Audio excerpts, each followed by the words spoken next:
안녕하세요. 백송교회 원미연 목사입니다.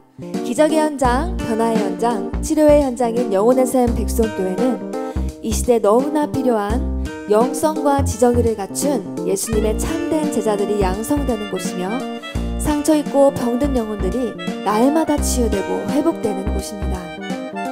10월에는 캐나다에서 집회가 열리는데요. 10월 10일 수요일부터 13일 토요일까지, 15일 월요일부터 20일 토요일까지 저녁 7시 30분에 집회가 있습니다. 그 외에도 인천, 대구, 보령, 미국에서는 계속해서 평일에 집회가 있습니다. 영혼의 샘 백송교회에 오셔서 하나님이 일하시는 예배 가운데 내면에서부터 영성 혁명을 일으키셔서 여러분 모두가 우리바다 덮음같이 열방의 부흥을 일으키는 부흥의 주역들이 다 되시기를 바라며 사랑하는 여러분을 영혼의 샘 백송교회 백송수양관으로 초대합니다. 오늘 말씀은 민수기 13장 말씀입니다. 이는 모세가 땅을 정탐하러 보낸 자들의 이름이라. 모세가 눈의 아들 호세아를 여호수아라 불렀더라. 모세가 가나안 땅을 정탐하러 그들을 보내며 이르되 너희는 네겝길로 행하여 산지로 올라가서 그 땅이 어떠한지 정탐하라. 곧 그 땅 거민이 강한지 약한지 많은지 적은지와 그들이 사는 땅이 좋은지 나쁜지와 사는 성읍이 진영인지 산성인지와 토지가 비옥한지 메마른지 나무가 있는지 없는지를 탐지하라. 담대하라. 또 그 땅의 실과를 가져오라 하니 그때는 포도가 처음 익을 쯤이었더라. 아멘. 네, 오늘 말씀의 제목은 영적 목적의식을 가진 자의 삶이라는 말씀의 제목을 은혜를 나눌 텐데, 여러분 하나님께서 원하시는 뜻을 알 수 있기를 소원합니다. 여러분 3명의 벽돌공이 떼양볕에서 땀을 뻘뻘 흘리면서 열심히 벽돌을 쌓고 있었어요. 네. 하지만 그들의 표정이 저마다 달랐어요. 한 벽돌공 인상이 너무나 찌푸려져 있는 거예요. 그래서 지나가는 행인이 그에게 물었습니다. 지금 당신은 무슨 일을 하고 있습니까? 그러자 이 벽돌공이 대답했습니다. 보면 모르나 벽돌을 쌓고 있지. 그런데 두 번째 사람은요, 굉장히 무덤덤한 표정, 좋은 것도 아니고 나쁜 것도 아니고 그냥 표정 없이 이러고 있는 거예요. 그래서 질문을 던졌어요. 당신은 무엇을 하고 있습니까? 라고 물어봤습니다. 그러자 그 사람은 이렇게 말했습니다. 보면 모르나 돈을 벌고 있지. 그리고 세 번째 사람은요, 유독 웃고 있는 거예요. 막 기쁨을 하고 있는 거예요. 그래서 당신은 무엇을 하고 있습니까? 라고 물었습니다. 그랬더니 그 사람이 뭐라고 했냐면, 지금 저는 아름다운 성전을 짓고 있습니다. 네. 그러니까 교회나 뭐 성당을 짓고 있는데 한 사람은 벽돌 쌓고 있어, 한 사람은 돈 벌고 있지, 한 사람은 저는 성전을 짓고 있습니다. 네, 그래서 주일을 하는 저와 여러분, 그쵸? 열심히 여기 교회를 쓸고 닦을 때 우리 예수님의 발을 닦고 있는다, 이런 마음을 하면은 기쁨을 하게 되는 줄로 믿습니다. 그래서 어떤 목적을 갖고 있느냐에 따라서 이 3명이 다르듯이 우리의 삶은 달라질 수가 있어요. 그렇기 때문에 여러분, 오늘 말씀의 제목처럼 영적 목적의식을 가지고 살아갈 수 있는 여러분 될 수 있기를 소원합니다. 그래서 목적의식이란 뭐냐면요, 자기 행위의 목적에 관한 뚜렷한 자각이에요. 그러니까 내가 이것을 왜 해야 되는지 이거를 분명히 알아야 돼요. 내가 하는 일이 단순히 예를 들면 경제적인 문제를 해결하기 위해서, 나의 가족을 위해서 이런 문제만이 아니라 다른 사람을 돕고 새로운 가치를 만드는 일이라고 생각할 때 우리는 일에 몰입하게 됩니다. 예를 들면 의사가 있어요. 의사. 근데 이 의사가 내가 이 사람 고치면 돈을 벌 수 있지, 이런 마음으로 하면은 목적의식이 없는 거죠. 근데 가치, 내가 이 사람의 생명을 살리기 위해서 내가 이 의사를 할 것이다, 생명을 위해서 가치 있는 하는 사람이 좋은 의사인 줄로 믿습니다. 그래서 영적인 의사도 마찬가지죠. 우리 이소니 목사님 어떻게 해요? 단지 자신의 유익을 위해서가 아니라 영혼을 살리기 위해서, 이 사람의 행복한 미래를 위해서, 하나님 나라 가게 하기 위해서, 이런 목적이 분명해야 될 줄로 믿습니다. 그래서 빌립보서 3장 13절 보니까 형제들아, 나는 아직 내가 잡은 줄로 여기지 아니하고 오직 한 일, 즉 뒤에 있는 것은 잊어버리고 앞에 있는 것을 잡으려고 표대를 향하여 그리스도 예수 안에서 하나님이 위에서 부르신 부름의 상을 위하여 달려가노라. 그래서요, 바울은요, 어떠한 아픔과 어떤 위험에서 뭐 강의 위험, 뭐 동족의 위험, 여러 가지 위험이 있었지만 바울은요, 항상 기뻐하라, 쉬지 말고 기도하라, 범사에 감사하라, 이것이 너희를 향한 하나님의 뜻이니라. 이렇게 고백할 수 있었던 것은 자기의 삶이 항상 기뻤기 때문이에요. 그런데 그 상황 속에서 항상 바울은요, 목적의식이 너무나 분명했어요. 하나님이 주신 그 영적 목적의식이 너무나 분명했기 때문에 생명을 다하는 그날까지 불평이 아닌 하나님 앞에 감사함으로 나간 줄로 믿습니다. 오늘 본문은요, 가나안을 정탐하는 사건이 나오고 있는데요, 이제 본격적으로 가나안 정복의 준비를 하기 위해서 정탐꾼을 가나안에 파견하여 정탐케 한 사실을 보여주고 있습니다. 모세는요, 정탐꾼들에게 가나안 주민들의 전투력과 각 지방의 산물을 조사하도록 지시했습니다. 왜냐하면 이스라엘 백성에게 약속의 땅 가나안의 정복에 대한 확신을 갖게 하기 위해서, 너희들이 가나안 땅에 가야 되는 이유를 알아야 된다. 그리고 너희들이 이 가나안 땅에 갈 수 있다 확신을 주기 위해서 이런 말을 하는 거예요. 민수기 13장 보니까 모세가 가나안 땅을 정탐하러 그들을 보내면에 너희는 네겝길로 행하여 산지로 올라가서 그 땅이 어떠한지 정탐하라. 그리고 그 땅이 강한지 약한지 많은지 적은지와 그들이 사는 땅이 좋은지 나쁜지와 사는 서급이 진영인지 산성인지와 토지가 비옥한지 메마른지 나무가 있는지 없는지를 탐지하라. 그래서 목적의식이 뚜렷해야 무엇을 해야 할지 알게 되고 담대하게 나갈 수 있는 거예요. 여러분, 교회도 마찬가지입니다. 교회의 말의 어원은 뭡니까? 에클레시아. 이 에클레시아 뜻은 뭡니까? 불러 모았다. 여러분, 하나님께서 여러분을 한 사람 한 사람 불러 모은 줄로 믿습니다. 그래서 여러분이 이곳에 온 이유가 우연인 것만 같죠, 그렇죠? 그냥 우연히 누구의 소개를 받아서 왔어요. 그냥 우연히 뭐를 봐서 왔어요. 우연히 누가 데리고 와서 억지로 왔어요. 이런 분이 있을 수도 있겠지만, 여러분, 우리 만남은 우연이 아니야. 이 노래와 같이 우리 만남은 우연이 아닌 거예요. 하나님께서 불러 모아주신 거예요. 그래서 우리가 이렇게 교회에 모인 줄로 믿습니다. 그래서 교회의 어원은 불러 모았다는 뜻입니다. 그래서 모이면 여러 가지 일을 할 수 있죠, 그렇죠? 여러 가지 예배 드릴 수 있고 또 요리할 수 있고 청소할 수 있고 여러 가지 할 수 있지만, 여러분, 그 중에 교회의 가장 중요한 것은 뭘까요? 바로 예배인 줄로 믿습니다. 아무리 많은 일을 한다고 해도 예배하지 않으면 그 모든 일이 아무 가치가 없어요, 그렇죠? 그래서 예배는 그리스도인 저와 여러분 성도의 최대의 삶의 목적이 바로 하나님을 높이는 거예요. 하나님께 영광 돌리는 거예요. 저와 여러분이 만들어진 목적은 뭐예요? 하나님의 영광을 위해서 만들어진 줄로 믿습니다. 교회가 목적의식을 상실하면요, 교회가 중요한 문제를 결정할 때 어려운 일을 겪게 돼요. 그래서 무엇이 우선인지 모르는 교회는 이런 프로그램을 도입해야 사람 수가 많아집니다. 저런 프로그램을 도입해야 사람 수가 많아집니다. 굉장히 인간적인 방법으로 사람들을 끌어모으려고 하는 교회가 너무나 많아요. 네, 여러분, 예배를 통해서 영혼이 사는 줄로 믿습니다. 교회는 인간적인 방법과 수단으로 교회를 성장시키는 곳이 아닙니다. 그러나 이 영혼의 샘 백성교회는 분명한 목적이 있죠. 바로 하나님을 예배하는 것과 영혼 살리는 것인 줄로 믿습니다. 그래서 우리 교회는 365일 뭐가 있어요? 예배가 있어요. 그리고 오전 오후 뭐가 있어요? 예배가 있어요. 오늘 본문의 이스라엘 백성들이 출애굽한 이유는 무엇이었을까요? 사실은 예배하기 위함이었어요. 출애굽기 5장 1절을 보니까 그 후에 모세와 아론이 바로에게 가서 이르되 이스라엘의 하나님 여호와께서 이렇게 말씀하시기를 내 백성을 보내라. 그러면 그들이 광야에서 내 앞에 절기를 지킬 것이니라 하셨나이다. 바로가 이르되 여호와가 누구이기에 내가 그의 목소리를 듣고 이스라엘을 보내겠느냐? 나는 여호와를 알지 못하니 이스라엘을 보내지 아니하리라. 그러니까 뭐예요? 이 사람들은 예배해야 된다. 그래서 모세가 이스라엘을 출애굽시켜야겠다 이러니까 바로가 어떻게 해요? 보내지 못하겠다 이러는 거죠. 그들이 이르되 히브리인의 하나님이 우리에게 나타나셨은즉 우리가 광야로 사흘쯤 가서 우리 하나님 여호와께 제사를 드리려 하오니 가도록 허락하옵소서. 여호와께서 전염병이나 칼로 우리를 치실까 두려워하나이다.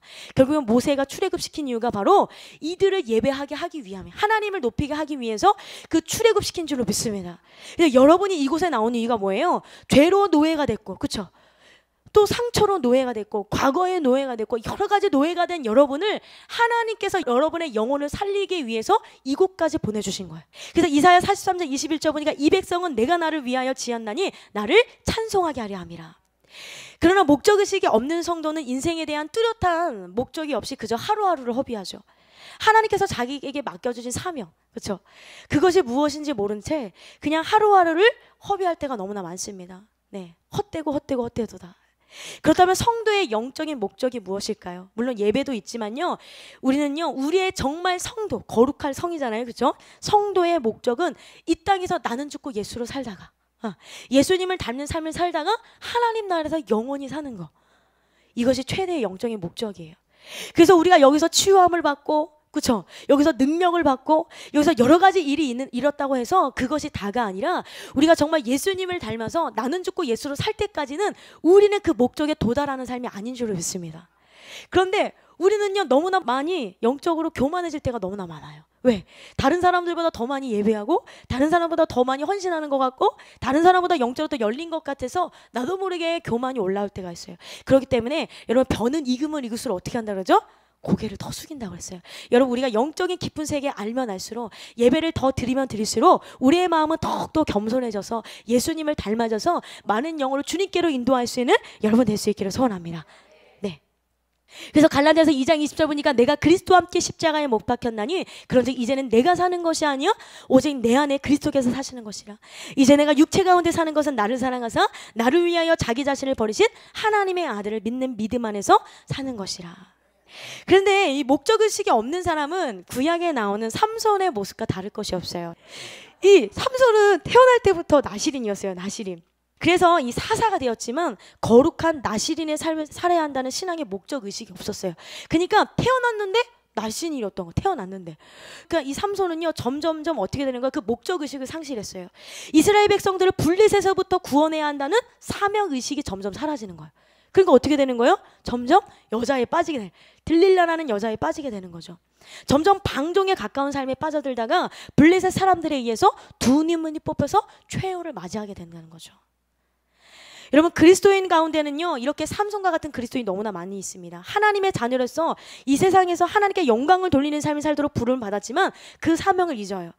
그들은 단지 나는 구원받았어, 나는 천국 갈 수 있을 것 같아, 나는 교회에 다녀, 거기에 만족하며 살아갑니다. 뚜렷한 목적의식과 구체적인 신앙의 목표도 없습니다. 명목상의 그리스도인으로 살아갑니다. 그냥 혼적인 예배, 육적인 삶에 만족하면서 나는 그리스도인입니다 라고 살아가는 사람이 너무나 많다는 거예요. 그럼 여러분은 그렇지 않은 줄로 믿습니다. 우리 옆 사람 바라보시면서 영적 목적의식을 가집시다. 그러나 사도 바울을 보십시오. 그는 자신이 얻은 구원을 완성시켜 나가는 거룩한 성화의 삶을 목표로 살아갔어요. 여러분 성화의 삶을 살아가야 될 줄로 믿습니다. 그는 생명 다할 때까지 땅끝까지 복음을 전하는 것을 목표를 가지고 살았어요.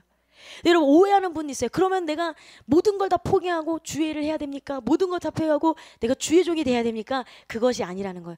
각자 가정이든 직장이든 하나님께서 여러분에게 맡기신 그 사명이 다 있다는 거예요. 그래서 바울은요 이 세상에서 육적인 그런 화려함이 아니라 하나님이 주시는 부르심의 상, 그 생명의 면류관과 의의 면류관을 위해서 나아간 줄로 믿습니다.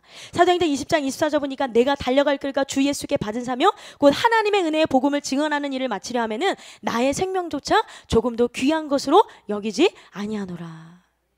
그렇다면 여러분의 삶은 어떠십니까? 하나님이 우리에게 허락하신 그 목적대로 살아가고 계십니까? 그렇다면 목적의식이 있는 삶을 살아가는 사람들의 특징은 무엇일까요? 네. 첫 번째, 무리가 아닌 제자의 삶을 사는 줄로 믿습니다. 제자가 되는 것이 너무나 중요해요. 에머스 파스특이라는 사람이요, 이 설교가가 미국 사람들이 교회에 나가는 4가지 동기에 대해서 말했다고 합니다. 첫째, 생활 습성이나 관습 때문에 교회 나갑니다. 둘째, 어떤 목사님의 설교 때문에 그 설교를 듣기 위해서 교회 나갑니다. 셋째, 교회란 좋은 곳이라 교회에 나가서 활동하면 사회에서도 인정을 받기 때문에 교회 나갑니다. 넷째, 일시적인 위안을 얻기 위해서 교회 나갑니다. 여러분 어떻습니까? 여러분의 목적. 사랑하는 성도 여러분, 예수님을 따라다니는 사람들 중에는요 무리도 있고 제자도 있었어요. 제자. 이 둘의 차이점이 있다면 목적이 다르다는 거예요. 사실요 무리들, 예수님이 사랑하셨던 사람들이에요. 네. 예수님은 그 무리들을 보면서 목자 없는 양 같다면서 마음 아파하셨어요. 목자 없는 양 같구나. 그리고 그들을 너무나 불쌍히 여기셨고 소중히 여기셨어요. 그래서 마가복음 6장 34절 보니까 예수께서 나오사 큰 무리를 보시고 그 목자 없는 양 같은 무리 인하여 불쌍히 여기사 이에 여러 가지로 가르치시더라. 그렇습니다. 무리들도 주님의 사랑받는 자들이었고 무리들도 놀라운 은혜를 경험한 자들이었고 기적을 경험한 자들이었어요. 그러나 예수님은 우리의 신앙이 무리들과 같은 존재로 머물기를 결코 원하시지 않는다는 거예요. 이제는 무리가 아닌 예수님의 참 제자가 되기를 원하시는 줄로 믿습니다. 그래서요 그 중에 12명의 제자를 택하신 거잖아요. 마가복음 8장 34절 보니까 무리와 제자들을 불러 이르시되 누구든지 나를 따라오려거든 자기를 부인하고 자기 십자가를 지고 나를 따를 것이니라. 누구든지 자기 목숨을 구원하고자 하면 잃을 것이요 누구든지 나와 복음을 위하여 자기 목숨을 잃으면 구원하리라. 무리들은요 예수님을 따랐지만 자신의 만족과 유익을 위해서 따라놨어요. 그렇죠? 자신의 만족. 그래서 나 표적 보기를 원합니다. 막 이래서 따라다니는 사람도 있었고, 즉 무리들이 예수님을 열심히 따라다니긴 했지만 그들은 육체적인 본능을 만족시키는 것이 그들의 열심의 동기였다는 거예요. 그리고 또한 그들의 마음은 뭐가 있었어요? 예수님이 정치적인 지도자가 돼서 우리를 구원해 줬으면 좋겠다. 로마 압제 아래에 있는 우리의 구원자가 됐으면 좋겠다. 이렇게 생각했어요. 그래서 예수님께서 막상 붙잡히니까 그런 분이 될 줄 알고, 그냥 정치적 뭐 왕이나 예를 들면 오늘날로 따지면 멋진 대통령이 될 줄 알고 예수님을 따라다녔는데 막상 십자가에서 처참히 돌아가신 걸 보고 그 무리들은요 예수님을 다 떠나버렸습니다. 호산나 다윗의 자손이요 막 주님을 높였던 그런 자들이 나중엔 어떻게 했어요? 그들은 소리 질러 이르되 그를 십자가에 못 박게 하소서, 십자가에 못 박게 하소서. 예수님을 십자가에 못 박게 하소서 부르짖는 자들이 바로 무리들의 어리석음이었습니다. 이렇게 많은 사람들이 무리의 길을 가고 있어요. 은혜 받을 땐 너무나 좋고 축복 받을 땐 너무나 좋고 능력 받을 땐 너무나 좋은데 그로 인해서 고난이 오고 환난과 핍박이 다가오면 떠나버릴 수가 있어요. 요한복음 6장 26절 예수께서 대답하여 이르시되 내가 진실로 진실로 너희에게 이르노니 너희가 나를 찾는 것은 표적을 본 까닭이 아니요 떡을 먹고 배부른 까닭이로다. 오늘 본문의 이스라엘 백성은 하나님이 자신들에게 원하시는 목적을 상실했죠. 그렇죠? 그래서 왜 내가 왜 출애굽해야 되는 거야? 내가 왜 저 가나안 땅에 왜 가야 되는 거야? 이것을 잊어버렸어요. 내가 왜 40년 동안 왜 훈련을 받아야 되는 거야? 그런 생각 때문에 맨날 원망하고 불평했어요. 가나안이라는 그 축복의 땅, 더 큰 목적이 있는데도 말이죠. 여러분도 마찬가지입니다. 하나님께서 여러분에게 원하신 더 큰 목적이 있어요. 어마어마한 축복이 있어요. 지금과 비교할 수 있는 어마어마한 축복을 위해서 때로는 힘들 수도 있고 어려울 수도 있지만 여러분 뚫고 나갈 수 있기를 소원합니다. 영적 전쟁을 뚫어서 하나님의 능력을 받아 그 어떤 고난과 어려움에도 끝까지 훈련을 받아서 예수님의 참된 제자가 될 수 있는 여러분 되기를 소원합니다. 그리고요 이 목적의식이 있는 삶은 어떻게 합니까? 안정되고 편안한 삶을 포기할 줄 아는 거예요. 여러분 C.S. 루이스가 쓴 책 중에 조카마귀와 노련한 삼촌마귀에 대한 얘기가 있어요. 이 조카마귀가 교회를 공격해서 넘어뜨리기 위해서 여러 가지 애를 쓰는데 번번이 실패해요. 조카마귀가 이 교회를 공격하면 할수록 성도들은 더 열심히 기도해.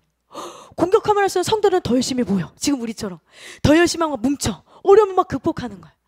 심지어 핍박과 박해를 주었을 때는 막 순교하는 성도들이 나오고 교회는 날이 갈수록 막 더욱더 경건해지는 거야. 그래서 이 조카마귀는요 삼촌마귀에게 도움을 청하게 됐습니다. 어떻게 하면 이 교회를 망가뜨릴 수 있을까요? 그러자 이 삼촌마귀가 조카마귀에게 묘책 하나를 알려주었는데 그것은 뭐였냐? 뭘까요? 가만히 두라였습니다. 그냥 가만 냅둬. 아무것도 하지 그냥 가만 냅둬. 그냥 핍박도 주지 말고 고난도 주지 말고 그냥 그 자리에 그냥 가만히 둬. 그렇습니다. 교회나 성도 가만히 두면 힘을 잃어요. 그냥 가만히 있으면 힘을 잃어요. 편안하면 무릎 꿇는 시간도 짧아지고요. 기도의 간절함도 줄어들고 영성도 사라져요. 그래서 여러분 고난이 클수록 영광도 큰 줄로 믿습니다. 그래서 고여있는 물이 썩어있는 것처럼 인간은 편안하면 타락하게 되어 있어요. 근데 그냥 가만히 아무것도 없어. 나를 건드리는 것도 아무것도 없으면요. 우리는 점점점 나태해져서 점점점 어떻게 되는 게 게을러지는 거죠. 그렇습니다. 그래서요. 하나님은요. 어떤 고난과 역경에도 흔들리지 않는 평안함을 주시지만 그죠? 평화로다. 그러나 마귀는요. 우리에게 편안함을 준다는 거예요. 여러분 평안과 편안은 다른 줄로 믿습니다. 그러니까 예배에 나오려가면요 편안함을 깨야겠죠. 좀 자고 싶고 쉬고 싶고 TV 보고 싶고 몸은 좀 편안했으면 좋겠는데 그런데 예배의 자리에 나오면 어떻게 되는 거예요? 편안함은 없지만 마음의 평안을 얻을 수 있잖아요. 하나님이 주신 기쁨을 얻을 수 있잖아요. 하나님이 주신 기쁨과 평안을 이 시간 누릴 수 있는 여러분 되기를 소원합니다. 그렇습니다. 그래서 우리는 게으르지 말아요. 영적 게으름에서 나올 수 있는 저와 여러분들에게 소원합니다. 자만 6장 보니까 게으른 자여 개미에게 가서 그가 하는 것을 보고 지혜를 얻으라 라고 말했습니다. 혹시 여러분은 할 수 있는 일이 있는데 하지 않는 일이, 또는 해야 할 일이 있는데 하지 않고 미루어 버리는 일이 있지는 않습니까? 많은 성도들이 게으름의 죄, 안일의 죄, 그리고 변명의 죄까지 저질러요. 그렇습니다. 하나님은요, 게으른 자에게 일할 수 있는 기회를요 이제 주시지 않아요. 바꾸어 말하면 나에게 주어진 기회에 게으르고 나태하면 그 기회를 언제든지 박탈당할 수 있어요. 그게 누구예요? 1달란트 받은 자. 5달란트 받은 자는 5달란트 남기고 2달란트 받은 자는 2달란트 남겼는데, 1달란트 받은 자는 어떻게 했어요? 1달란트 하나도 남기지 않고 그냥 숨겨뒀잖아요. 그래서 주인이 뭐라고 했어요? 이 악하고 게으른 종이라고 책망하셨잖아요. 여러분은 칭찬받는 충성된 종이 될 수 있기를 소원합니다. 또한 이 목적의식이 분명한 사람은요, 이기적이지 않고 자기 중심적이지 않아요. 여러분, 목적의식이 분명한 사람, 특별히 영적 목적의식이 분명한 사람은 이기적이지 않습니다. 다른 사람을 먼저 배려해요. 자신이 하는 행동이 다른 사람에게 미칠 영향을 고려합니다. 그래가지고 내가 이 말로 저 사람이 상처받으면 어떡하지? 내가 이렇게 행동해가지고 저 사람이 아프면 어떡하지? 자꾸만 이것을 생각하게 되죠. 왜냐하면 다른 게 아니에요. 영혼 살리려는 목적이 있기 때문이에요. 영적인 목적의식이 있는 사람은 영혼을 살려야겠다는, 영혼을 주님께로 인도해야겠다는 그 목적이 분명하기 때문에 조심조심 하게 되는 거죠. 그래서 자기 중심적이지 않고 이기적인 삶을 살지 않은 줄로 믿습니다. 그래서요, 누가 그랬어요? 바울이 그랬잖아요. 바울은 분명히 예수를 믿음으로 말미암아 자유자의 삶을 살았습니다. 그는 자유한 삶을 살 수밖에 없는 사람이 됐죠. 그러나 바울은 어떻게 했습니까? 고린도전서 9장 19절 보니까 내가 모든 사람에게서 자유로우나 스스로 모든 사람에게 종이 된 것은 더 많은 사람을 얻고자 함이라. 유대인들의 내가 유대인과 같이 된 것은 유대인들을 얻고자 하며, 율법 아래에 있는 자들에게는 내가 율법 아래에 있지 아니하나 율법 아래에 있는 자 같이 된 것은 율법 아래에 있는 자들을 얻고자 함이라. 그러니까 그 사람에 맞춰서 바울은 살았어요. 그거 왜 그런 거예요? 그 사람을 살리기 위해서. 여러분은 자유자이지만 여러분, 하나님 나라를 위해서 때로는 종과 같이 살아갈 수 있는, 섬기는 여러분 될 수 있기를 소원합니다. 그래서 우리 교회는요, 많은 사람들이 모여들죠. 네, 환난당한 자, 빚진 자, 마음이 원통한 자, 힘든 자 다 모여서 하나님을 예배하는 곳입니다. 그래서 다윗도 그랬죠. 다윗이 그런 마음을 갖고 있었기 때문에, 바울과 같은 마음을 갖고 있었기 때문에 많은 사람들이 몰려들었습니다. 사무엘상 22장 보니까요, 그러므로 다윗이 그곳을 떠나 아둘람굴로 도망하며 그의 형제와 아버지의 온 집이 듣고 그리로 내려가서 그에게 이르렀고, 환난당한 모든 자와 빚진 모든 자와 마음이 원통한 자가 다 그에게로 모였더라. 여러분도 열심히 은혜 받아서 여러분 안에 있는 모든 상처의 가시를 다 제거해서, 여러분 어려운 사람들이 여러분에게 다가갔을 때에, 위로함 받기 원했을 때 하나님의 위로를 전해줄 수 있는 다윗과 같은 사람, 바울과 같은 사람 될 수 있기를 소원합니다. 그리고 영적 목적의식이 분명한 사람은요, 충동적인 결정을 하지 않습니다. 잘못된 선택으로 더 큰 목적을 상실할 수 있기 때문에 충동적인 결정을 하지 않아요. 그런데 충동적인 사람은 어떻습니까? 이 충동적으로 살아가는 사람이 일반적으로 질주한다라고 말하는데요, 이런 사람들 브레이크 없이 달리는 사람이에요. 브레이크 없이. 그래서 충동적인 사람들이 자꾸만 어떻게 되는 걸, 중독에 빠질 경향이 너무나 많아요. 뭐 인터넷 중독, 또 뭐요, 쇼핑 중독, 또 뭐요, TV 중독, 또 뭐가 있어요? 뭐 여러 가지 중독이죠. 요즘엔 너무 중독이 많아서 뭐 콜라 중독까지 있더라고요. 콜라 중독. 여러분, 중독, 예수 중독에만 빠질 수 있기를 소원합니다. 예배 중독, 예수 중독이면 너무 좋은데, 뭐 콜라 중독이나 뭐 이런 중독 빠진 사람은 충동적인 결정을 하는 사람들이 자꾸만 이렇게 되는 거죠. 성경에서도 누가 그랬어요? 인류의 첫 번째 살인자였던 가인이죠. 가인은요, 어떻게 해요? 예배를 드렸는데, 똑같이 내 동생이랑 똑같이 드렸는데 하나님이 내 예배는 안 받고 내 재물은 안 받고 동생의 재물만 받아. 그래서 충동적으로 어떻게 했습니까? 자기 동생 핏줄, 정말 핏줄을 죽일 수가 없잖아요. 자기 핏줄을 죽여버리죠. 에서도 마찬가지예요. 에서가 이 장자권에 대한 소중함 몰랐기 때문에 어느 날 너무 배고픈 거야. 그래가지고 야곱에게 이 팥죽 한 그릇을 나에게 줘라. 그랬더니 야곱이 어떻게 해요? 그러면 나 장자권 나한테 팔아라. 그랬더니 그냥 팔아버리잖아요. 히브리서 12장 16절 보니까 음행하는 자와 혹 한 그릇 음식을 위하여 장자의 명분을 판 에서와 같이 망령된 자가 없도록 살피라. 우리도 너무나 그렇죠. 너무나 이 영적 목적의식이 사라지면요, 나도 모르게 자꾸만 하나님의 귀한 목적을 위해서 살아가지 못하고, 나도 모르게 육신의 정욕과 안목의 정욕과 이생의 자랑을 위해서 살아갈 때 너무나 많고, 하나님의 그 너무나 아름다운 그 영적인 목적을 잊어버리고 나의 이익을 위해서 살아갈 때 너무나 많잖아요. 요것 때문에 요것을 내려놓고, 그렇죠?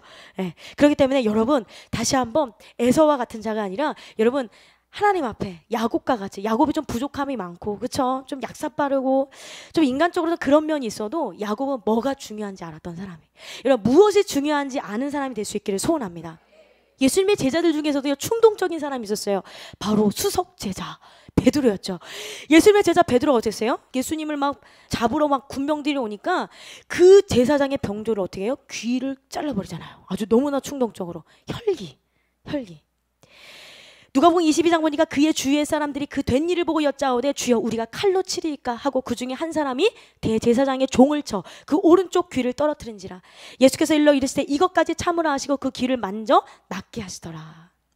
그러나 영적 목적의식이 분명한 사람은 충동적이지 않아요. 더 중요한 목표를 위해서 내려놓을 건 내려놓을 줄 압니다. 그리고요, 절제할 줄 알아요. 여러분 성령의 열매 중에 뭐가 있어요? 절제가 있죠. 여러분 절제하는 사람이 될 수 있기를 소원합니다. 하나님은요 우리가 절제하는 사람이 되기를 원하세요. 베드로서 1장 5절 보니까 그러므로 너희가 더욱 힘써 너희 믿음의 덕을, 덕의 지식을, 지식의 절제를, 절제의 인내를, 인내의 경건을. 예, 그래서요 이 사도 바울은 사랑의 장으로 알려진 고린도전서 13장에서 절제 능력을 갖춘 영적 어른이 돼야 된다고 하죠. 여러분 어른들은 어떻게 해요? 절제할 줄 알잖아요. 어렸을 때는 이거 먹고 싶으면 이거 주세요, 저거 먹고 싶으면 저거 주세요, 그렇죠? 예, 그게 어린아이잖아요. 그런데 어른이 될수록 절제할 줄 알잖아요. 고린도전서 13장 보니까 내가 어렸을 때는 말하는 것이 어린아이 같고 깨닫는 것이 어린아이 같고 생각하는 것이 어린아이 같다가 장성한 사람이 되어서는 어린아이의 일을 버렸노라. 우리가 지금은 거울로 보는 것 같이 희미하나 그때는 얼굴과 얼굴을 대할 것이요 지금은 내가 부분적으로 하나 그때는 주께서 나를 아신 것 같이 내게 온전히 알리라. 그래서 영적으로 성장하면 성장할수록 여러분 절제의 능력을 갖게 돼요. 그래서 충동적인 결정을 하지 마시고 더 큰 영적인 목표를 위해서 달려나갈 수 있는 여러분 될 수 있기를 소원합니다. 또한요 영적 목적의식을 가진 자는요 중요한 일에 집중할 수 있어요. 이 윌리엄 힌슨이라는 유명한 동물 조련사가 있는데 이 사람은 사자에게 들어갈 때 의자를 가지고 들어간대요. 의자 뭐 있어요? 이게 4개 이렇게 돼 있잖아요. 의자를 가지고 들어간대요. 그 이유를 물어봤더니 이렇게 말해요. 저는 사자의 우리에 들어갈 때 사자를 향하여 의자에 4다리를 들고 들어갑니다.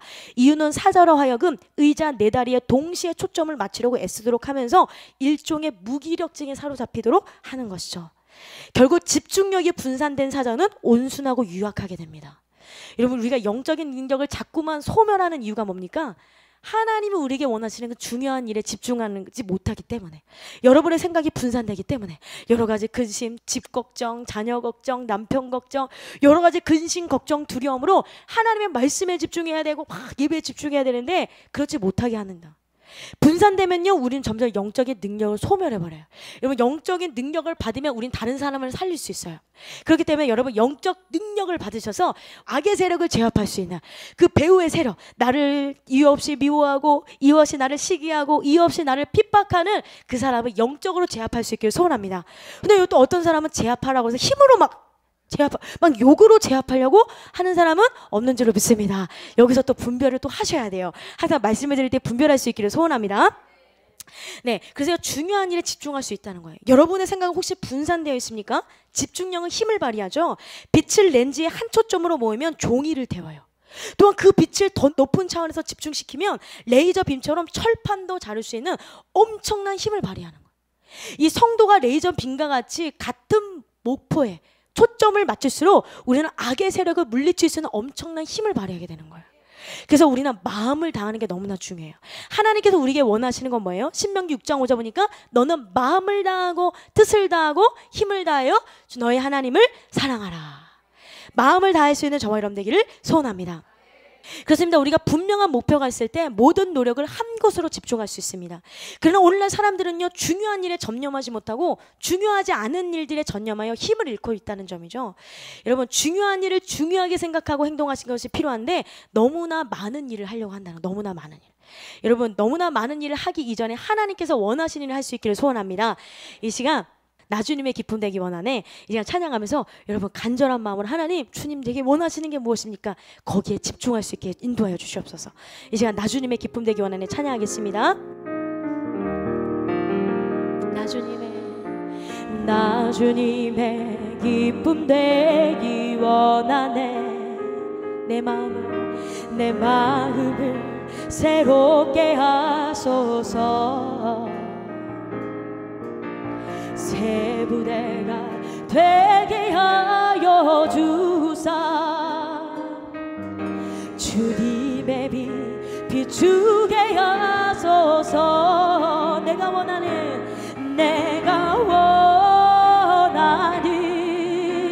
한 가지 주님의 기쁨이 되는 것. 내가 원하는 한 가지 주님의 기쁨이 되는 것. 겸손히 내 마음 드립니다. 나의 모든 것 받으소서. 나의 맘 깨끗게 씻어주사 주의 길로 행하게 하소서. 내가 원하는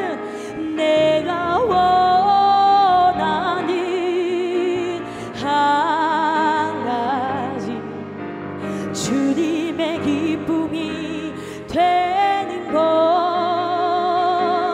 내가 원하는 한 가지 주님의 기쁨이 되는 것. 내가 원하는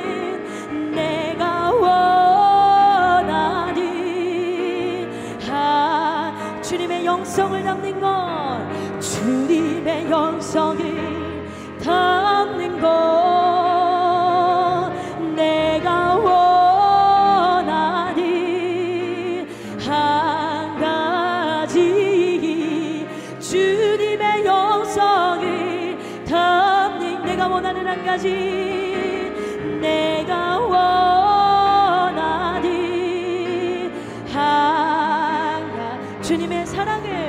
주님의 사랑을 담는 것. 내가 원하는 한 가지 주님의 사랑을 담는 것. 찬양의 가사도 그렇잖아요. 내가 원하는 한 가지라고 그래요. 한 가지. 그 한 가지. 네, 그래서요 C.S. 루이스가 말했습니다. 하나님께서 당신이 꼭 하지 않아도 될 온갖 일들을 하기를 원하신다고 너무 쉽게 생각하지 마십시오. 하나님께서 그를 부르신 삶의 정황 속에서 각자에게 맡겨진 일을 해야만 합니다. 술 마시는 것뿐만 아니라 일을 하는데도 무절제함이 있을 수 있습니다. 일도 무절제함이 있대요. 각자가 처한 곳에서도 주어진 임무가 아닌 것들을 함으로써 그 처지에서 꼭 해야 할 임무에 대해서 소홀하게 된다면 그것은 상당한 불의를 행하는 것과 다름없습니다. 마르다뿐만 아니라 마리아에게도 조금 기회를 주십시오. C.S. 루이스가 뭐라 했다고요? 마르다뿐만 아니라 누구에게 기회를 달라고? 마리아에게. 누가복음 10장에 보니까 예수님이 오신다고 했어요. 그러니까 마르다가 막 분주했어요. 막 이거 하고 저거 하고 막 요리하고 설거지하고. 근데 열받는 거예요. 왜? 내 동생은 아무것도 하지 않고 예수님 발치에서 말씀을 듣고 있는 거야. 저 뭐야? 왜 저 아무것도 안 해? 진짜 열받네. 혹시 여러분도 다 그런 거 하셨잖아요, 그렇죠? 나만 하는 것만 갖고 저 사람은 왜 안 하는 거야? 열받고. 그래가지고 그를 명하사 나를 도와주라 하소서. 주께서 대답하여 이르실 때 마르다야 마르다야, 내가 이 많은 일을 염려하고 근심하나 몇 가지만 하는지 혹은 한 가지만이라 족하니라. 마리아는 이 좋은 편을 택하였으니 빼앗기지 아니하리라. 여러분, 빼앗기지 않습니다. 특별히 영적인 거 빼앗기지 않은 줄 믿습니다. 여러분이 열심히 이 예배 시간에 하나님 앞에 기도하고 예배드리고 찬양하고, 이것은 하늘의 상급을 쌓는 일인 줄 믿습니다. 누가 빼앗아 가겠어요? 마귀도 못 빼앗아 가요. 그렇죠? 그런데 우리가 조심해야 되겠어요. 내 의로 하면 빼앗을 수 있어요. 그렇기 때문에 내 의를 내려놓고 하나님 앞에 상급을 쌓을 수 있는 여러분 되기를 소원합니다. 그리고요, 목적의식이 분명한 사람 불안하지 않습니다. 초조하지 않아요. 오늘 본문으로 돌아와서 가나안 땅을 정탐하는 부정적인 정탐꾼 10명도 나와 있죠. 이 가나안 땅에 들어갈 이유를 잘 몰랐어요. 그리고 그 땅을 향한 확신도 없었어요. 하나님은 그 땅 좋은 땅 우리한테 주실까? 왜 그곳에 들어가야 하는지 이유도 잘 모르니까 믿음과 확신이 부족한 거예요. 여러분이 이 예배의 자리여서 기적과 치유와 변화를 경험하면 확신이 생기잖아요. 그렇죠? 이것은 하나님이 살아계시는구나. 그런데 뭐가 없으면 확신도 사라지고 불안하고, 맞나 안 맞나. 여러분, 확신을 가질 수 있기를 소원합니다. 그래가지고 불안해요. 가나안 땅에 대한 확신이 없었던 이스라엘 백성들은 가나안에서 겪을 일들을 미리 과장적으로 생각해요. 그리고 두려워 떨었습니다. 미래에 겪을지 모르는 고통과 상처에 대해서 불안했어요. 우리가 왜냐면요, 너무나 430년 동안 노예의식에 살았기 때문이에요. 여러분도 마찬가지예요. 너무나 오랜 세월 동안 마귀의 노래도 살았고, 너무나 오랜 세월 동안 교회에 다닌다면서도 영적으로 몰라가지고 죄의 노예가 되고 율법의 노예가 되고, 율법도 노예가 될 수 있습니다. 그래서 막 그렇게 살아가게 되면 어떻게 되는 거예요? 하나님께서 우리에게 가나안 땅을 주시겠다고 말씀하셔도 못 믿는 거예요. 확신이 없어요. 그래서 여러분 마음 가운데 불안함이 있다는 것은 믿음이 없다는 거예요. 여러분의 불신앙을 내려놓을 수 있기를 소원합니다. 그러나 여호수아와 갈렙은 어땠어요? 여호수아와 갈렙은 너무나 확신이 있었어요. 그 가나안 땅 하나님이 우리에게 주신다는 어마어마한 확신이 있었어요. 그래서 민수기 13장 30절 보니까 갈렙이 모세 앞에서 백성을 조용히 하게 이르되 우리가 곧 올라가서 그 땅을 취하자 능히 이기리라. 여러분, 불안함이 없고 두려움이 없는 사람은 영적 전쟁에 능히 이긴다고 생각합니다. 그래서 담대합니다. 근데 어떤 사람은 전쟁 무서워, 맨날 전쟁이래 막 이러면서 여러분, 그런 생각을 내려놓을 수 있기를 소원합니다. 그런데요, 사탄은 우리에게 불안 심리를 이용해요. 야, 네가 이렇게 예배 드린다고 해서 뭐가 나오냐? 네가 이런다고 뭐가 달라질 게 있겠어? 네가 이런다고 고침받을 수 있겠어?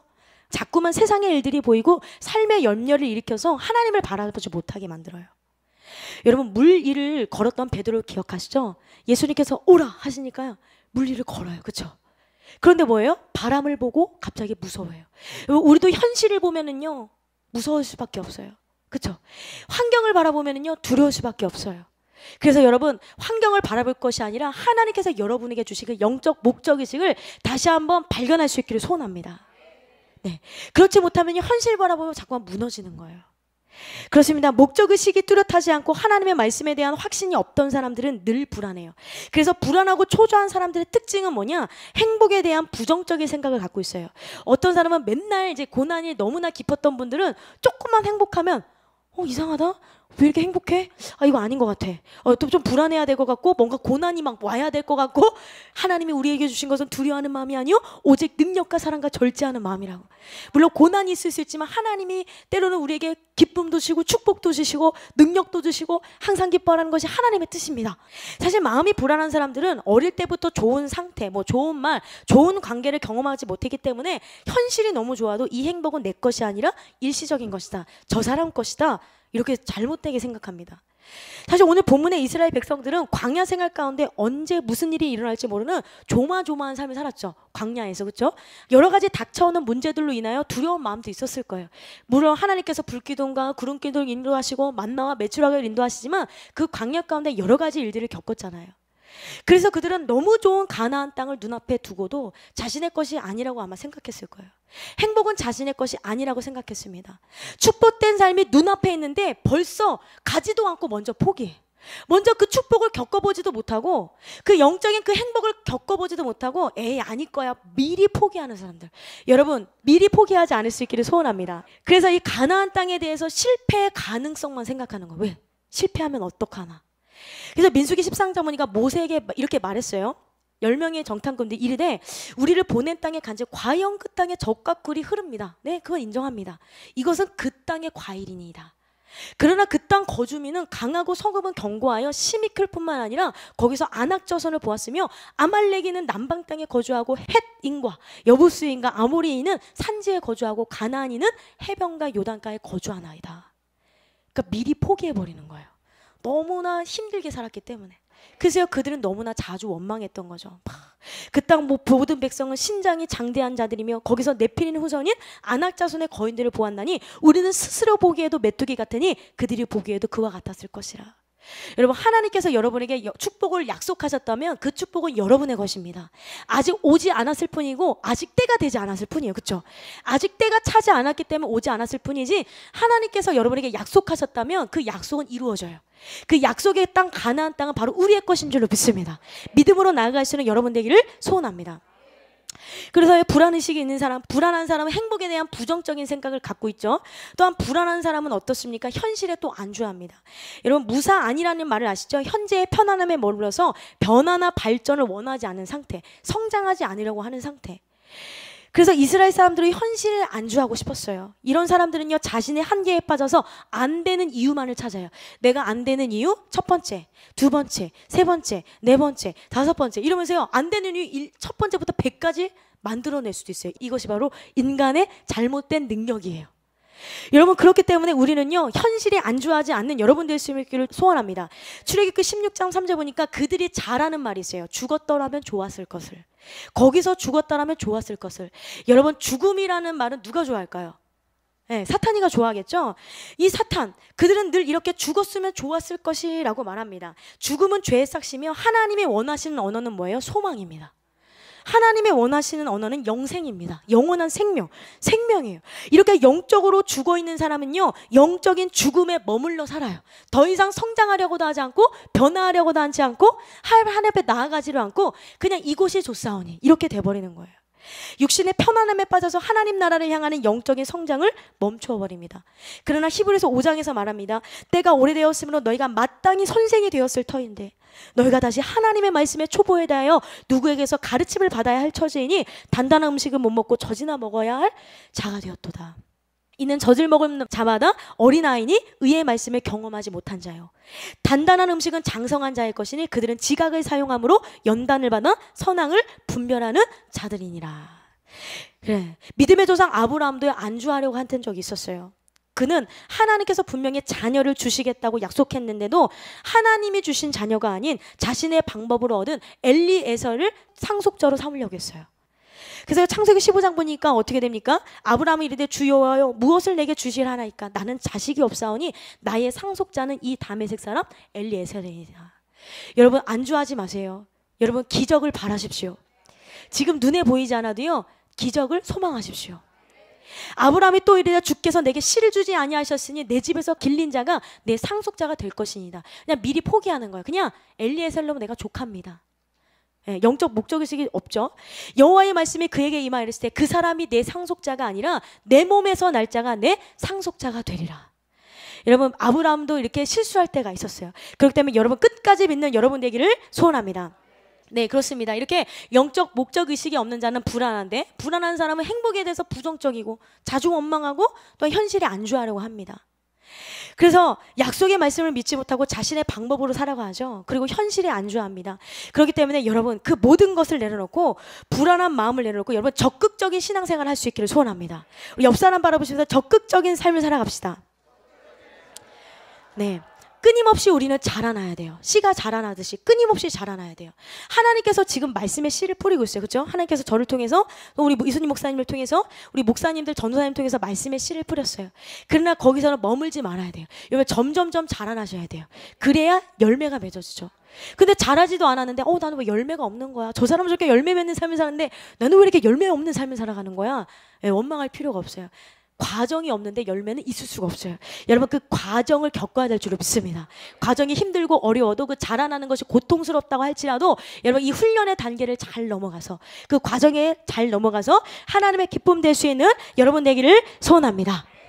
네, 그렇습니다. 예수를 믿는 저와 여러분은 영적 가나안 땅에 가는 여정에 있죠. 그 과정이 힘들 수도 있고 두렵고 떨릴 수도 있어요. 그러나 하나님께서 함께 하시면 우리는 가나안 땅을 멋지게 들어갈 수 있어요. 그렇다면 우리가 여호수아와 갈렙같이 영적 목적의식을 가지고 약속의 땅에 들어가 참된 평화를 누리기 위해서는 어떻게 합니까? 여러분, 따라하겠습니다. 도피하지 말고 직면하자.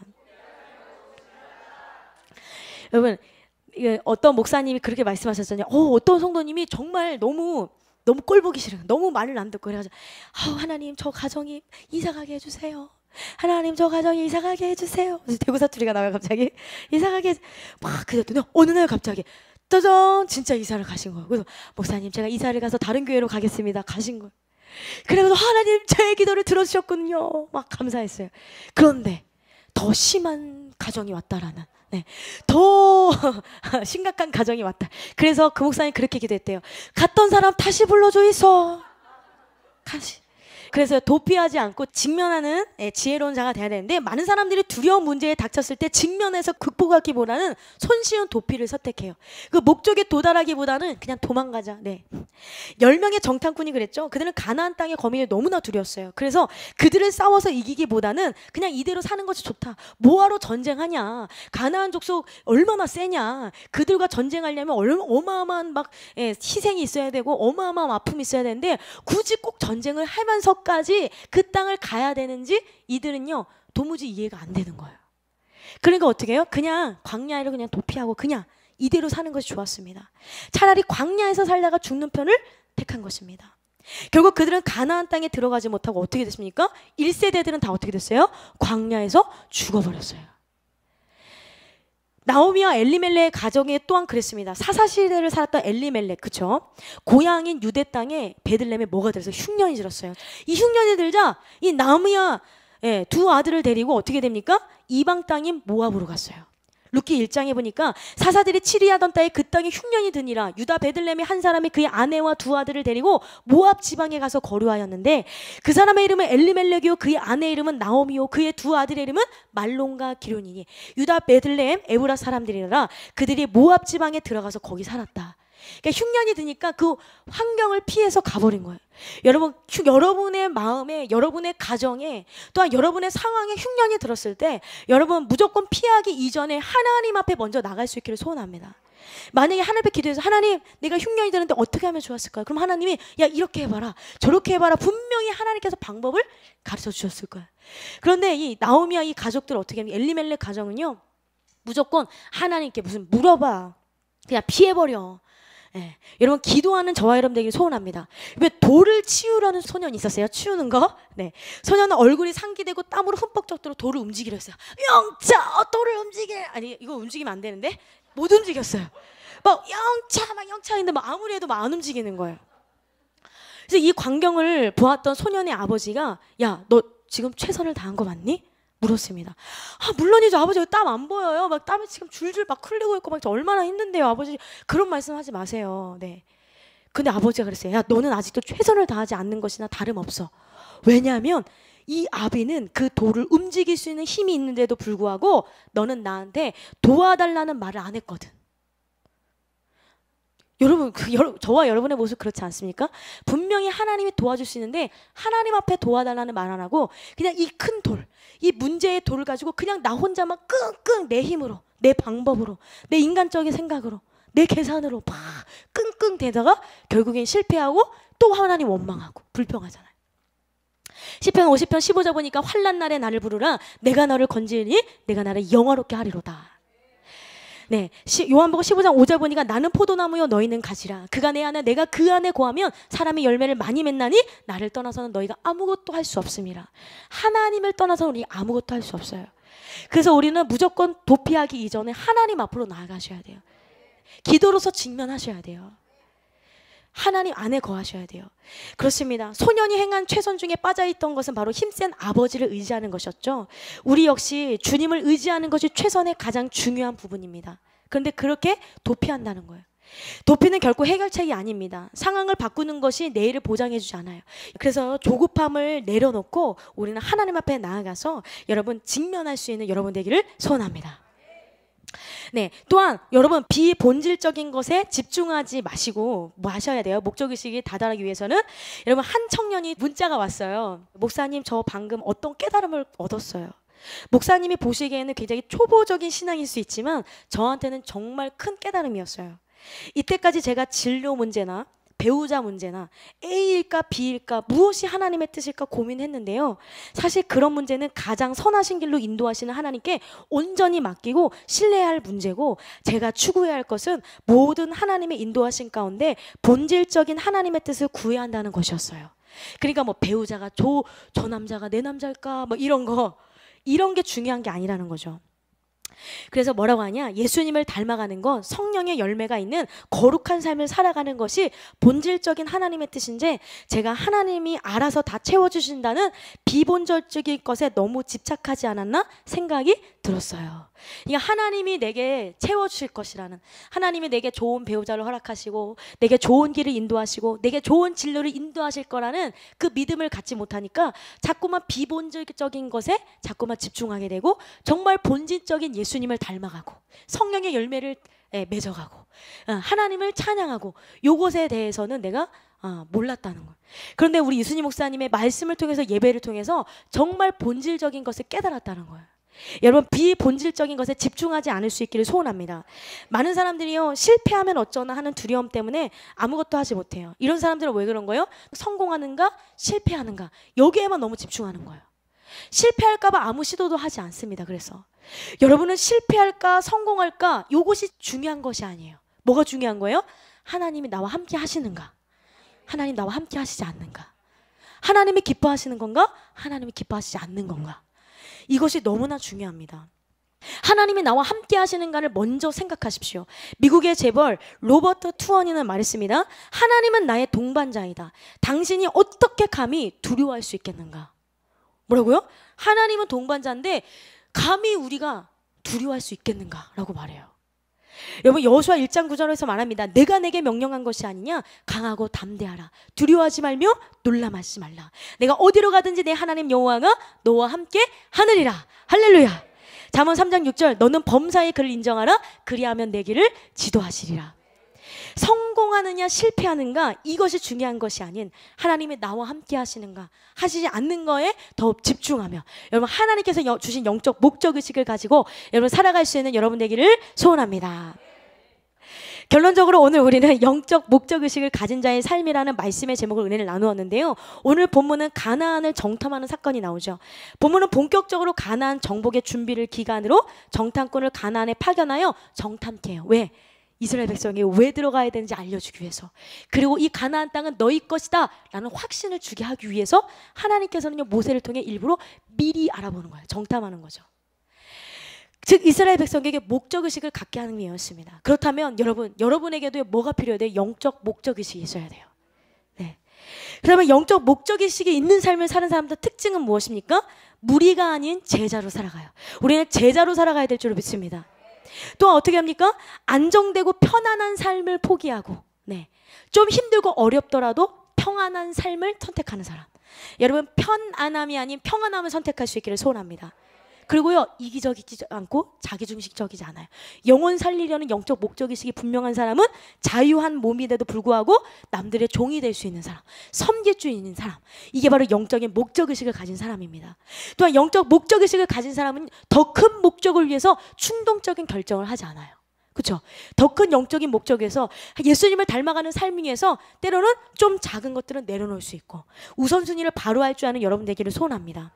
에서와 같은 사람이 되지 않고, 그래서 육신의 정욕, 안목의 정욕, 이생의 자랑을 내려놓고 예수님의 십자가만을 바라볼 수 있기를 소원합니다. 또한 영적 목적의식인 사람은 중요한 일에 집중할 줄 알아요. 몰입할 줄 알아요. 정말 하나님께서 우리에게 원하시는 중요한 일이 있습니다. 그리고 마지막으로 불안해하지 않는 사람, 두려워하지 않는 사람, 그런 삶을 살아서 영적 목적의식을 가지고 하나님 나라 가는 그날까지 승리하는 여러분 되기를 소원합니다.